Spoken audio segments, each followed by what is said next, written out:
ಬಹುಶಃ ಅವರು ಒಬ್ಬ ಶಾಸಕನಾಗಿ ಜವಾಬ್ದಾರಿ ಸ್ಥಾನದಲ್ಲಿ ಇರತಕ್ಕಂಥವರು ಕಾಮಿಡಿ ಪೀಸ್ ಆಗಬಾರ್ದು, ಮಾಸ್ಟರ್ ಪೀಸ್ ಆಗಬೇಕು. ಅದು ನನ್ನ ಉದ್ದೇಶ ಕೂಡ ಇದೆ. ನಾನು ಕೂಡ 2ನೇ ಬಾರಿಗೆ ವಿಧಾನ ಪರಿಷತ್ನ ಆ ಚಿಂತಕರ ಚಾವಡಿಯಲ್ಲಿ ಹಿರಿಯರ ತಾನೆ ಅಂತ ಏನ್ ಕರಿತೀವಿ ಆ ಮೇಲ್ಮನೆಯಲ್ಲಿ 10 ವರ್ಷಗಳಾಗಿದೆ. ಈಗ ಶಾಸಕನಾಗಿ ಮುಂದುವರಿತಾ ಇದ್ದೀನಿ. ಬಹುಶಃ ನಾನು ಯಾವತ್ತೂ ಕೂಡ ಯಾವುದೇ ಒಬ್ಬ ದೊಡ್ಡ ನಾಯಕರ ಬಗ್ಗೆ ಮಾತಾಡಬೇಕಾಗಿದ್ರೆ ಸರಿಯಾದ ರೀತಿಯಲ್ಲಿ ಮಾಹಿತಿಯನ್ನ ಪಡ್ಕೊಂಡು ಮಾತಾಡಿದ್ರೆ ಸೂಕ್ತ ಅನ್ನೋದನ್ನ ನಾನು ಭಾವಿಸ್ತಾ ಇದ್ದೀನಿ. ಯಾಕೆಂದ್ರೆ 5 ವರ್ಷಕ್ಕೊಂದ್ಸತಿ ಜನರ ಹತ್ರ ಹೋಗ್ಲೇಬೇಕಲ್ಲ, ರಿನ್ಯೂವಲ್ ಆಗ್ಲೇಬೇಕಲ್ಲ. ಆ ರಿನ್ಯೂವಲ್ ಟೈಮಲ್ಲಿ ಜನ ನಿಮ್ ಪರವಾಗಿ ನಿಲ್ಲಬೇಕಾಗಿದ್ರೆ ನಿಮ್ಮ ವ್ಯಕ್ತಿತ್ವದಿಂದ ವ್ಯಕ್ತಿನ ಗುರುತಿಸ್ತಾರೆ. ನಿಮ್ಮಲ್ಲಿ ಇರತಕ್ಕಂತ ಚಾರಿತ್ರೆಯಿಂದ ಚರಿತ್ರೆಯನ್ನ ನೋಡ್ತೀವಿ. ಎಲ್ಲಿ ಸಂಸ್ಕಾರ ಇದೆಯೋ ಅಲ್ಲಿ ನಮಸ್ಕಾರ ಇರ್ತದೆ. ಇವೆಲ್ಲವನ್ನ ಕೂಡ ಜನ ಗಮನಿಸ್ತಾರೆ. ಅದರಿಂದ ಬಹುಶಃ 1ನೇ ಬಾರಿಗೆ ಶಾಸಕರಾಗಿದ್ದೀರಿ, ಮಾತಾಡಿ, ವಿಷಯ ತಿಳ್ಕೊಂಡು ಮಾತಾಡಿ. ಸುಮ್ನೆ ಏನೋ ಯಾರನೋ ಪ್ಲೀಸಿಂಗ್ ಮಾಡಕ್ಕೋಸ್ಕರ ಏನೋ ಒಂದು ಮಾತಾಡಿ ಹಾಸ್ಯ ಆಗ್ಬೇಡಿ. ನೀವು ಒಳ್ಳೆ ಇನ್ಸ್ಟಿಟ್ಯೂಷನ್ ನಡೆಸ್ತಾ ಇದ್ದೀರಿ, ಹಲವಾರು ವಿದ್ಯಾರ್ಥಿಗಳಿಗೆ ಒಂದು ಭವಿಷ್ಯದ ರೂಪಿಸ್ತಾ ಇದ್ದೀರಿ, ಎಲ್ಲಾ ರೀತಿಯಲ್ಲಿ ಎಜುಕೇಶನ್ ಅಲ್ಲಿ ಒಂದು ಒಳ್ಳೆ ಹೆಸರನ್ನ ಮಾಡಿದ್ದೀರಿ.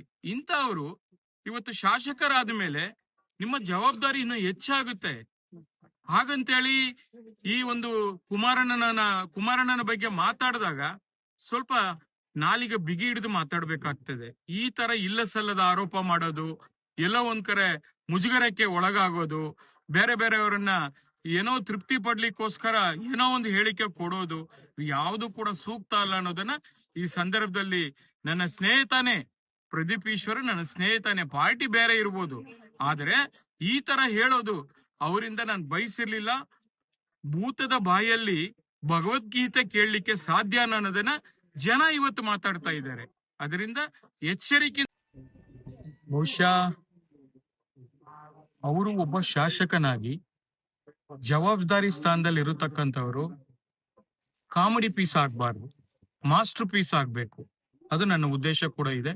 ನಾನು ಕೂಡ 2ನೇ ಬಾರಿಗೆ ವಿಧಾನ ಪರಿಷತ್ನ ಆ ಚಿಂತಕರ ಚಾವಡಿಯಲ್ಲಿ ಹಿರಿಯರ ತಾನೆ ಅಂತ ಏನ್ ಕರಿತೀವಿ ಆ ಮೇಲ್ಮನೆಯಲ್ಲಿ 10 ವರ್ಷಗಳಾಗಿದೆ. ಈಗ ಶಾಸಕನಾಗಿ ಮುಂದುವರಿತಾ ಇದ್ದೀನಿ. ಬಹುಶಃ ನಾನು ಯಾವತ್ತೂ ಕೂಡ ಯಾವುದೇ ಒಬ್ಬ ದೊಡ್ಡ ನಾಯಕರ ಬಗ್ಗೆ ಮಾತಾಡಬೇಕಾಗಿದ್ರೆ ಸರಿಯಾದ ರೀತಿಯಲ್ಲಿ ಮಾಹಿತಿಯನ್ನ ಪಡ್ಕೊಂಡು ಮಾತಾಡಿದ್ರೆ ಸೂಕ್ತ ಅನ್ನೋದನ್ನ ನಾನು ಭಾವಿಸ್ತಾ ಇದ್ದೀನಿ. ಯಾಕೆಂದ್ರೆ 5 ವರ್ಷಕ್ಕೊಂದ್ಸತಿ ಜನರ ಹತ್ರ ಹೋಗ್ಲೇಬೇಕಲ್ಲ, ರಿನ್ಯೂವಲ್ ಆಗ್ಲೇಬೇಕಲ್ಲ. ಆ ರಿನ್ಯೂವಲ್ ಟೈಮಲ್ಲಿ ಜನ ನಿಮ್ ಪರವಾಗಿ ನಿಲ್ಲಬೇಕಾಗಿದ್ರೆ ನಿಮ್ಮ ವ್ಯಕ್ತಿತ್ವದಿಂದ ವ್ಯಕ್ತಿನ ಗುರುತಿಸ್ತಾರೆ.